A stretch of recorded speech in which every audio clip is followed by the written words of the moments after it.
Picture this. It's 1957. The bedroom window is cracked just enough to let a breeze shift the curtains.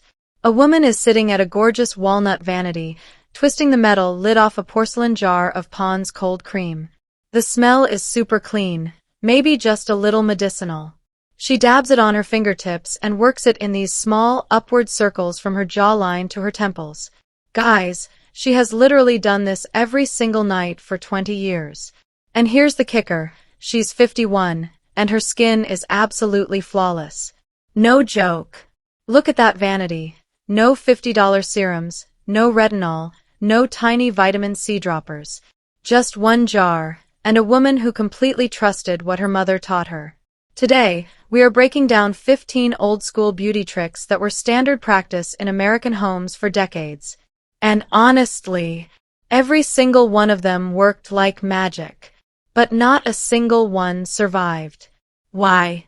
Because a massive industry came along and decided to sell us 50 products that last a few weeks, instead of 5 that last for months. They took a simple jar of Vaseline and turned it into a $20 eye cream, a $30 lip mask, and a $40 brow gel. These tricks weren't replaced because they stopped working, they were replaced because they were just too cheap. So before we dive in, do me a huge favor and smash that subscribe button, because you are not going to want to miss this. Alright, coming in at number 15, the nightly cold cream ritual. Every night before bed, women across America massaged cold cream into their faces and tissued it off in these long, sweeping upward motions. They went to sleep with skin feeling like absolute silk. The heavy hitters back then were Pond's and Noxzema. In '52, a jar of Pond's was like 35 cents. Noxzema had this eucalyptus and camphor sting that actually tingled on contact. You just used little spiral motions, no aggressive rubbing or pushing the skin around. The tissue came away completely gray with the day's grime, and the face underneath was perfectly clean and cool. I saw a lady on a forum talking about her aunt who did this one single step every night and passed away at 85 without a single wrinkle. One jar. One step. That was the whole routine. Honestly, there's a whole skincare minimalism trend on TikTok right now where women are going back to cold cream, and the beauty industry is low-key terrified. Number 14. Pin curls, set every single night. Damp hair, your index finger, and a bobby pin. Women would wrap sections of hair, coil them flat against the scalp, and pin them tight before bed. By morning, perfect set curls. A box of DeLong bobby pins, a spray bottle of water, and maybe a nickel's worth of setting lotion. I read a story from a woman who said pin curls were just a way of life in the 50s and 60s. Tie a silk scarf over the whole arrangement, and go to sleep. Removing them at dawn sounded like the soft click of metal pins dropping onto a porcelain dish. And the crazy part? That hair held its shape for a full week. No cords, no plugs, no aerosol cans, no $90 curling irons.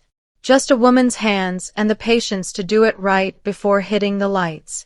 Today, the average American woman drops over $200 a year just on hot tools. Grandma spent $2 a year on pins and got way better volume. Number 13. The famous 100 brush strokes before bed. This was standard advice, printed every spring in the ladies' home journal. Sit at the vanity, use a real wood and boar bristle brush, no plastic nylon garbage, and count to 100 under your breath. The bristles pulled natural oils from the scalp all the way down to the tips. Daughters would literally sit on the edge of the bed watching their moms count. 57, 58, giving their hair a sheen that silicone serums literally can't touch. But honestly, 100 strokes wasn't really a beauty tip. It was 10 minutes of pure stillness at the end of a long day. It was an excuse to sit down, take a breath, and do one slow thing in a world that hadn't learned how to rush yet. That's the secret here. The best routines of that era literally forced women to stop moving. That wasn't an accident. That was wisdom. Number 12. The apple cider vinegar hair rinse. After shampooing, you just mix a splash of Heinz ACV, which was 23 cents a bottle in '54, into a cup of warm water and pour it over your hair. And do not wash it out. The vinegar completely sealed the hair cuticle flat. Light would bounce off it like it was hitting glass. The smell vanished in minutes, but the shine lasted all week. Grandma washed her hair once a week, and I swear it looked better than girls today washing daily with $40 products. The beauty industry couldn't patent kitchen vinegar, so that was a real problem for them. Number 11 is the DIY rose water and glycerin toner. Women mixed rose water, a few drops of glycerin, and maybe some witch hazel in a glass bottle right on the kitchen counter. Applied with a cotton pad morning and night. Rose water was 20 cents at the pharmacy. Glycerin was 15 cents. It calmed eczema, and the antioxidants slowed down fine lines. The smell of roses at 6 a.m., just 3 pure ingredients. Today, the average American woman slathers 12 different products with over 160 synthetic chemicals on her face before leaving the house. Grandma used 3, and her skin looked better at 70. Make it make sense. Number 10. Vaseline on literally everything. One single jar of petroleum jelly was lip balm, lash conditioner, brow tamer, cuticle softener, and elbow moisturizer. Add some cucumber slices and a dab of Vaseline on the eyelids, and boom, dark circles and puffiness are gone. Hollywood insiders say Bette Davis supposedly swore by this trick. A jar cost 19 cents in 1955 and lasted half a year. Today, that same jar is under $4. So what did the industry do? They took that exact same jelly, split it into 5 tiny tubes, and sold it to us as $15 specialty eye and brow treatments. The jar didn't change, guys. Just the marketing. Number 9 is the classic lemon juice brightener. Diluted fresh lemon juice wiped on the face lightened dark spots. Combed through the hair before sitting in the July sun? Instant, perfect golden highlights. Rita Hayworth used to slather her hair in coconut oil for 15 minutes, then rinse it with lemon water. By the time the streetlights came on, girls had these gorgeous natural blonde streaks. Citric acid is a mild AHA chemical exfoliant.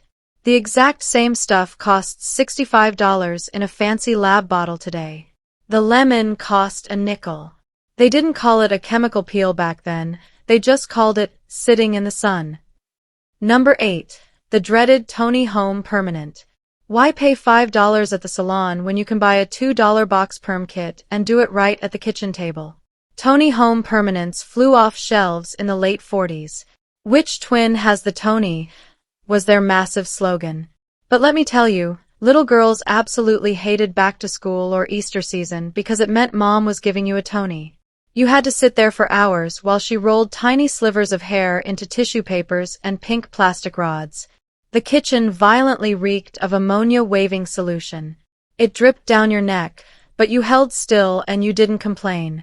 Self-reliance smelled like chemicals, but hey, the curls lasted for weeks. Number 7. Maybelline Cake Mascara and the Tiny Brush. Before mascara came in a tube with a wand, it came in a little flat case like a pocket watch. It was a dry black cake. You'd wet a tiny brush, rub it on the cake, and apply it layer by layer. Thomas Lyle Williams actually named the company Maybelline after watching his sister Mabel mix coal and Vaseline for her lashes. You built it up slowly. No clumps, no spider legs. If there was a clump, you'd pick it apart with a pin. That little cake lasted for months. You didn't throw it away after 3 months because some beauty magazine told you bacteria was building up inside a tube. It dried out between uses. You kept it until it was completely gone. Number 6 is the Egg White and Honey Kitchen Facial. Whip 1 egg white until it's stiff, mix in a teaspoon of honey, and paint it on your face until it dries super tight. Rinse it off with cool water, and you get an instant lift. The egg white literally contracts and pulls the skin smooth, while the honey acts as an antibacterial humectant to lock in moisture. Cost: less than a dime. Mix it in a teacup, sit in the kitchen for 15 minutes with a stiff white face, and boom, you look 5 years younger. No appointments, no needles. The kitchen was her laboratory. Number 5. The beer rinse for crazy body and shine. Pouring a can of flat beer through your washed hair gave it volume that no modern mousse can touch. You just pop open a Pabst Blue Ribbon or a Schlitz the night before, let it sit on the counter to go flat, and pour it over your wet hair in the sink. Don't rinse it out. The proteins and B vitamins from the malt coated every strand. The yeasty smell totally disappeared when it dried, leaving your hair heavy, bouncy, and shining like polished wood. 15 cents a can. Honestly, professional stylists still low-key use this trick today. They just can't bottle it up and sell it to you. Number 4. Max Factor Pancake and the Color Harmony System. Max Factor invented this solid cake foundation you applied with a damp sea sponge. It gave a flawless, transparent matte finish in one swipe. Hollywood actresses were literally stealing it from movie sets before it even went to market. The best part was his color harmony system. It automatically matched your powder, rouge, and lipstick to your natural coloring: brunette, redhead, blonde. No guessing. The company told you exactly what your shades were. 2 minutes and you were flawless. Today, you stand in a drugstore aisle staring at 300 shades with zero guidance, easily spending money on stuff that doesn't even work. Number 3 is the Powder Compact Touch-Up. Women almost always carried a gold tone compact. After lunch, before a meeting, in the rearview mirror before church, just a quick press of a velour puff to the nose and chin. 5 seconds, quiet snap when it closed, and done. It wasn't about being vain, it was maintenance, just like a guy straightening his tie. It said she was prepared and composed. That's not vanity, my friends. That is self-respect carried in a little gold case in the palm of her hand. Number 2. The Safety Pin Eyelash Separator. After putting on mascara, women would hold a common sewing safety pin sideways and use the incredibly sharp tip to pull apart each individual eyelash. Audrey Hepburn's makeup artist, Alberto de Rossi, did this. It separated clumps and fanned the lashes out perfectly like a fine paintbrush. Women did this leaning super close into the vanity mirror with a steady hand. Daughters watched from the doorway and memorized every move. The best beauty tool of the 50s wasn't sold at a makeup counter. It came from a sewing box. It required pure skill, and that's the part that hurts the most. We lost these moments of mother-daughter teaching that no brand can ever bottle up or sell. And finally, coming in at number 1, the lipstick rule. Never, ever leave the house without it. In the 1950s, this was an absolute law. Revlon's Fire and Ice, Max Factor's Clear Red. You twist up that gold tube with a satisfying mechanical click, apply it in the hallway mirror on the way out the door, blot it once on a tissue leaving a perfect lip print, and you're set. Reapply after coffee, after kissing the kids goodbye. Elizabeth Taylor wore the fancy stuff. Your grandmother probably wore whatever Woolworths carried in her shade. The brand didn't matter. The rule wasn't about looking pretty. It was armor. It was about walking into any room and saying without a word, "I am here and I am ready." That tube cost 50 cents, but what it gave her was worth absolutely everything. 15 tricks. Not one of them needed a Wi-Fi connection, a beauty blog, or a maxed-out credit card. They just needed cold cream, cotton, a lemon, some bobby pins, and the absolute belief that a woman already had everything she needed right there in her kitchen. These women weren't behind the times. They were miles ahead. They solved every problem we're paying $100 a month to fix today, and they did it before breakfast. The industry knows we forgot. But somewhere right now, a daughter is sitting on the edge of a bed watching her grandmother twist the lid off a jar of Pond's. The smell fills the room, and without a single word, the lesson begins again. If you're obsessed with this forgotten wisdom from the generations who came before us, the next video is waiting for you right now.